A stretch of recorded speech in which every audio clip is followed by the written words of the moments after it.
Alright guys, time to be back again today. Hope you're enjoying your Sunday so far, and well, the World Championship has just concluded, the Modern Warfare season is over, and Dallas Empire are your Call of Duty champions for the 2020 season. Unbelievable performance here in the Grand Finals. It was Dallas versus the Atlanta FaZe, and of course Dallas had the 1-0 advantage going in. Bit of an interesting format. There was certainly some discussions on Reddit about, what's going on, why are we not having a double best of 5, as we see Nadeshot discussing here. But regardless, even with the advantage, this was a clear-cut series. Dallas were clinical, they were unbelievable in the kind of things they were bringing out in these Grand Finals. We'll talk about that in the coming minutes. Definitely the best prepared team in the CDL for this one, and it's no surprise that they end up winning the World Championship here. Intrigued to hear your thoughts down below. Congratulations, of course, to the Dallas Empire. Commiserations to Atlanta FaZe. Like if you guys enjoyed the video, subscribe if you are new. As always, a lot of content coming out on this and the potential roster mania periods in the coming days, so don't forget to subscribe. 27,000 is not too far away. I believe achievable tonight. Maybe not. Let's hop into it then. So as Clayster says, a brand new veto process, brand new map set, brand new format with the best of 9. This is going to be interesting. Play phase a bit later. Nadeshot's like, wait, is it not potentially 2 best of 5s? And as Clay says, nope, a single best of 9 with us starting up 1-0. They did away with the bracket reset because it's too confusing for the average viewer. Is that true or not? Because, who knows, maybe being up 1-0 is kind of confusing for a new viewer as well. I'm not exactly sure. Clayster says, don't get me started, to JP Krez, saying that, Clayster's not exactly especially happy with this. Then again, Clayster wouldn't be happy with it because, of course, if you are the winners bracket team, you would much prefer to start up a whole best of 5 rather than just one map. But it works out for Dallas regardless, as we will look into. Game 1, of course, was Azir Cave on the hard point, and well, we'll go into the results of that in a second. But these first 5 maps were an identical map set to the Atlanta FaZe Dallas Empire series from yesterday, where Dallas won in a 3-2 fashion. Interesting that FaZe would go back to this, and well, go back to this map set. I imagine they thought they could just about sneak through this map set, and then, take it to town in the last few maps. So it was going to be difficult for FaZe regardless with this 1-0 start, and the game 1 didn't necessarily work out in their favour either. We get TJ Halley talking about, the locations of playing Call of Duty. We've heard this discussion really the entire season. Being based in Texas is something of advantage based on where other teams, happen to be based given the server locations. And TJ says Dallas is a good location to play Call of Duty, especially we've had the discussions early season against Paris and stuff where Dallas just end up smoking them, and part of that was potentially because Paris were based in California. That is something to keep an eye on as you go forwards as well. But here we go then. Dallas Empire win map number 1, 251-73, and it's really remarkable what they brought out this championship weekend. We really haven't seen many teams completely give up that P4. So if you guys are aware of the Azir Cave rotations, you've got Cave Side West, I believe they call it, and that hill, effectively Dallas, every single time would give up a lot of time on that hill. They would literally be rotating an entire 60 seconds early for that P5, and so, they would always be very, very good at P5 holding it down, but then they would, get the good spawns, then they would throw smokes, do what they could to contest some of that time over at Cave West, and then they would just go over to P5 and lock down all of the time. Shotzzy with his growl out once again. So once again, a very innovative method from Dallas. We really haven't seen many teams trying that the entire season long, and I mean, the 60-second early rotation is not something you see every day, but it works out for Dallas Empire quite a lot here. They win it against FaZe yesterday. They do it again today in very similar fashion, to be honest. This was even more comfortable. We then go to a search and destroy and gun runner, but before that one, we had this really interesting thing that came up on screen. There was this, this anonymous looking thing, this kind of hype for Cold War type of thing.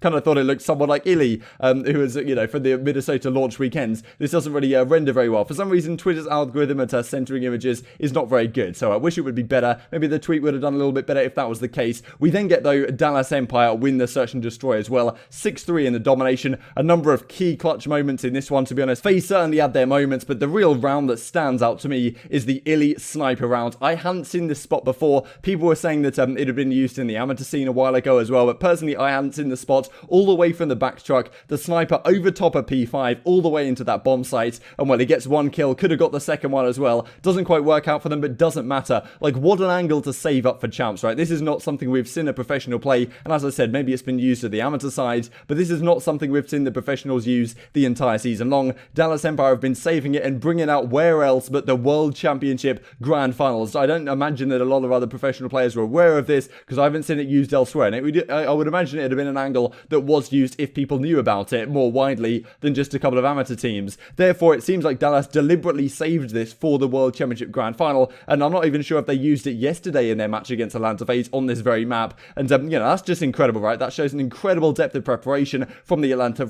Dallas Empire guys, and that's what I'm just so impressed about on this team, and really that's why I picked them to win this weekend, is because they have that great mesh of the veterans and the young talent. Not only do they have young talent which is willing to learn and willing to improve, but they have the veterans that are willing to get them there, and also in the clutch moments, they're the ones who are going to step up. And honestly, if this was Dallas Empire going down in this series, I would have way more faith in them getting back in the series than I would against Atlanta FaZe. Like, I can trust a guy like Clayster to calm the guys down and say, look, we're going to take this one map at a time. We've done this before. We've done it in practice. Like, I believe in you guys. Like, we're going to get this to work. Atlanta FaZe don't have that kind of hype man on the team, I suppose, and that player who has done it all before and won all these championships over a number of years on a number of different teams. And Clayster, of course, then said in the post-match interview regarding Simp, like how they didn't quite believe in him. They thought he was a weak link on the squad. And well, he had that drive to come back and do it with a different set of talents. And just unbelievable what this squad has put together, not only when they're in the offensive and when they're on the, you know, the upper foot, I suppose, but also when they're on the back foot. And we'll see that here in the domination St. Petrograd as well. They win this one 158-152.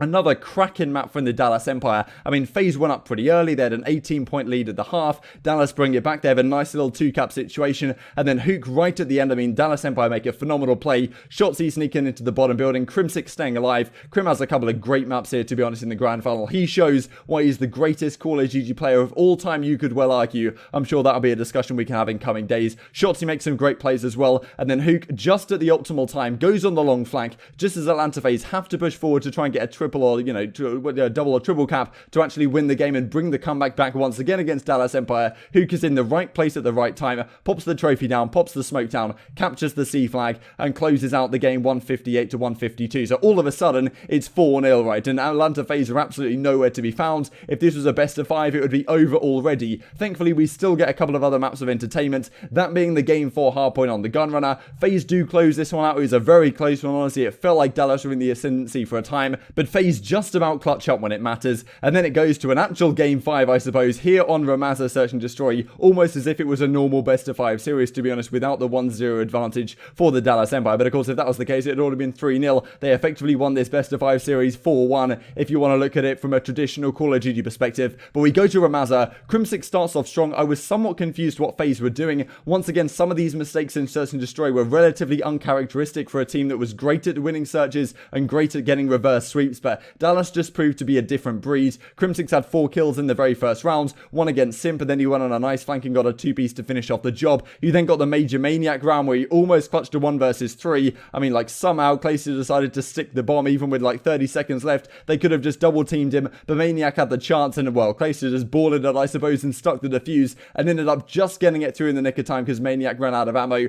Remarkable, to be honest. We saw that a couple of times. We also saw that on the Gunrunner earlier in the day as well, when I think it was Hook defusing the bomb, and there was a smoke down and it was absolute chaos, and both times the ninja defuses just go the way of the Dallas Empire. We then get an interesting round where for some reason Shotzzy jumps out the window to Chal Major Maniac and he wins that clutch. So certainly some mistakes on either side of this one, but when it comes down to the wire, it's the Dallas Empire that close it out in the end and take the World Championship. They sit atop the throne. Dallas Empire claim the title of Call of Duty League 2020 champions. Hashtag take the throne, hashtag crowned victorious, whatever they're using. Illy, Crimsix, Clayster, Shotzzy and Hook take the World Championship. And, you know, this was just unbelievable, right? Like, Illy and Shotzzy in their first season of competitive play, similar really to Simp and Abizia last season, win the World Championship. You can talk about online all you want, but at the end of the day, they were clearly the best team here at the World Championship, and I doubt it would have been different on LAN, to be honest, given the level that these guys showed up with here in the Grand Finals today. Hook, of course, a player that's been around a number of years. We talked about how, you know, a few times on this channel, right, with teams that he's failed on in the past, the Team Envy squad in World War II, previous squads in the Black Ops 4 season, right, he goes to Splice, that team, you know, doesn't work out and win championships. The question is to Hook, like, you know, is he overrated? Is he not good enough? He proves himself again here, and he might not have the best couple of maps here. Map 1 was phenomenal, though, from Hook. He went like 37 in 28. Not easy to do in his role. He was basically not losing a gunfight the entire map, and as I said, he had a big play in that domination once again right towards the end. So Hook proves himself to be not the overrated player that a lot of people would have called him a couple of years ago. And then Crimsix and Clayster get their third Call of Duty World Championship ring, and in my opinion, they show why they are the greatest duo of all time in Call of Duty. Clayster's brought up some of the statistics of like how well they've done at winning events and winning championships, and just remarkable, like, their record over their career, and they do the job again. I mean, Crim and Clayster, like, what an absolute pair of units here. Get the job done with Illy, Shotzzy and Hook. I mean, what a team. And well, as I say, a clinical end to what has been not the best season, but certainly an entertaining season in my opinion. We also reached 300,000 1,000 viewers across all streams. I think this actually might be just about a record, or maybe not quite a record. I think just behind Black Ops 3 champs, but almost a record for Call of Duty history. Yes, this was being streamed off a number of influencers, channels, which this is including. The main stream peaked at around 205, something like that, 1,000 viewers, which still is pretty impressive, to be honest. Yes, we had the drops that were being considered as well, but given this was an online event, not even in person, I mean, these are pretty impressive numbers, I think. So fair play to the CDL team for getting this one done. And well, as Crimsix says right here, this is definitely a discussion we need to be having tomorrow as well. I'm sure I'll do a video on this tomorrow, talking about Crimsix and the Dynasty squad. Best team I have ever been on, no contest. We couldn't have done it without each other, and I never in my entire career played a tournament being this prepared. The maximum amount of effort was put in from all 5 of us, and it showed. Love them, and I am so proud of these guys, as he says right here. We then get it from Clayster, of course. Call of Duty Modern Warfare World Championships back to back. Let's go, my dudes. 3 rings, of course, with Clayster and Crimsix getting theirs. And then he does the post-game interview, right, and it looks so good. I mean, he had a load of words to say, and for some reason, Shotzi appears on the stream out of nowhere, and then we're back looking at Lando, and Lando's like, what's going on? Is Clayster dropped off the stream somehow? But yeah, Clayster was doing kind of an emotional pitch. He had a few interesting words to say, actually, which we'll probably talk about tomorrow as well. Bro, I had so much more to say, and Shotzi cut off my interview. I am so mad. And well, as we get from Crone at CDL Intel, Crimsix 2014, 2017, 2020. Interesting statistic from him is that Crimsix has won on all of the Infinity Ward games, 2014 in Ghosts, 2017 in Infinite Warfare, and now 2020 in Modern Warfare. Clayster has won, I believe, on all 3 different games. So 2015 in Advanced Warfare, 2019 on the Treyarch game, so Advanced Warfare was Sledgehammer, 2019 Black Ops 4 Treyarch, and now 2020 Modern Warfare. So in terms of, you know, across all the titles, pretty impressive from Clayster to get this one done. But yeah, remarkable stuff indeed. And of course, Karma gets caught up now on the 3 rings. You can talk about online, you can talk about asterisks, but, you know, at the end of the day, like, what an absolute set of units. And that is all that has to be said on this one. Hope you guys enjoyed the video. Like if you did, subscribe if you're new as always. Plenty of discussions in the coming days, and of course, the roster mania period is soon to begin. There's going to be a lot of stuff to discuss. Thank you for watching as always. Like if you guys enjoyed, subscribe if you're new, and I will see you next time.